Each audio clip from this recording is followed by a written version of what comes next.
bringing it back to the conversation around how should we think about changes to the protocol, I think it comes back to what people see as the purpose of Bitcoin. So as an example, there's a big debate. I mean, this is kind of one of those things where people look at the white paper and they say, oh, look at the white paper. It's Bitcoin, a peer-to-peer electronic cash system, right? And of course, that's where some, Bcasher, big blocker types will sort of say, oh, see, you can't use it as cash anymore.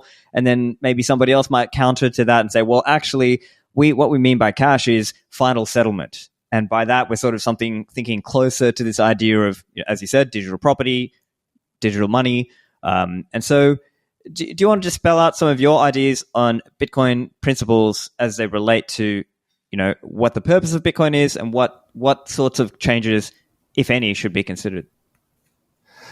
Yeah, I mean, I think that you got to start by saying, Bitcoin's primary role is to serve as an economically sound, technically sound, ethically sound foundation for the future digital economy. It is, in essence, sound digital property or sound digital money.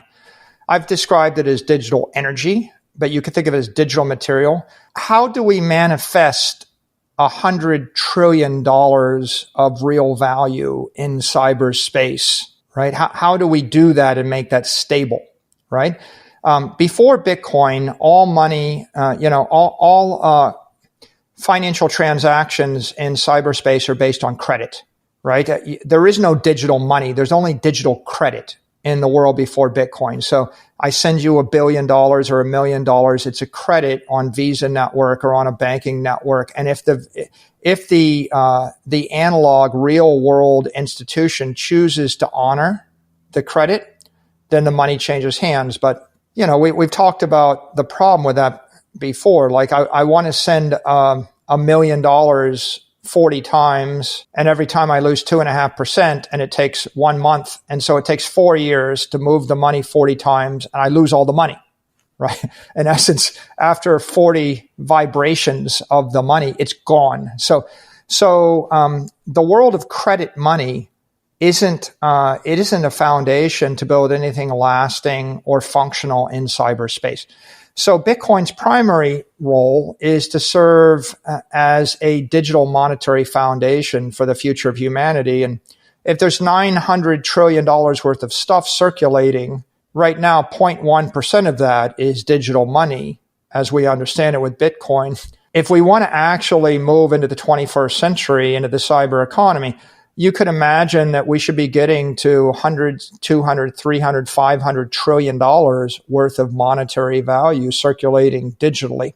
So it's the foundation in the same way that the granite is the foundation of Manhattan. But it's not the applications. It's not the buildings. It's not the businesses. It's not the political systems. And so to think that it's the currency is a mistake. It's not meant to replace equity. It's not meant to replace currency. It's not meant to be a medium of exchange. It's meant to be the underlying conservative foundation of the entire economy.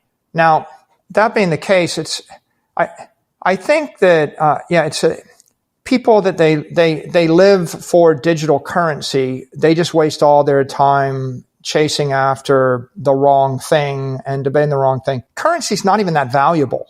I mean, if you look at the entire world economy and you ask what portion of the economy is in currency used as a medium of exchange, is that like 1, 2, 3%? Like, what percentage of the wealth of any wealthy person would be currency they use as a medium of exchange? You'd be lucky to see it 1%. So only 1% of the economy is anything related to currency. To focus upon Bitcoin needing to be a currency to create value is missing 99% of the opportunity.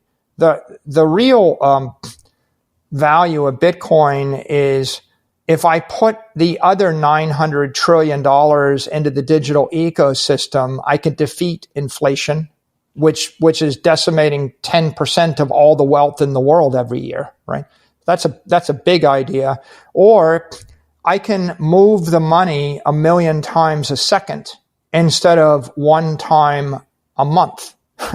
So what we're talking about is a high fidelity, high frequency method. The ability to move money based on a computer program 1 million times faster, 1 million times cheaper, and the ability to manifest capital in digital form such that it'll last 1 million times longer, right?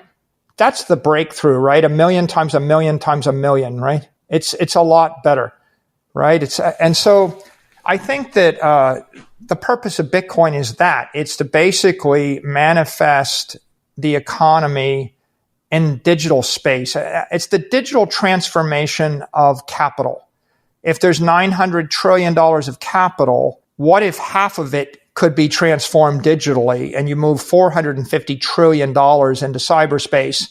And well, you would say, well, why would I want to do that? And the answer is, so it'll last forever. It's immortal. So it's indestructible. Check number 2. And so it moves at the speed of light. Check number 3. And so I can vibrate it at the speed of a computer. So if the computer thinks 1 billion times faster than you and is 1 billion times smarter than you, and I can move the capital 1 billion times faster and let the computer use it 1 billion times more intelligently, and if it's indestructible and immortal, then it's kind of it's the difference between relying upon animal power and electrical power to drive the civilization forward, right? You can heat your home with a bunch of donkeys in your living room, or you can heat your home with electricity, clean electricity. It's tricky to find powerful enough metaphors, but that's an example of a metaphor, right? Electricity versus donkey power in order to move the human race forward.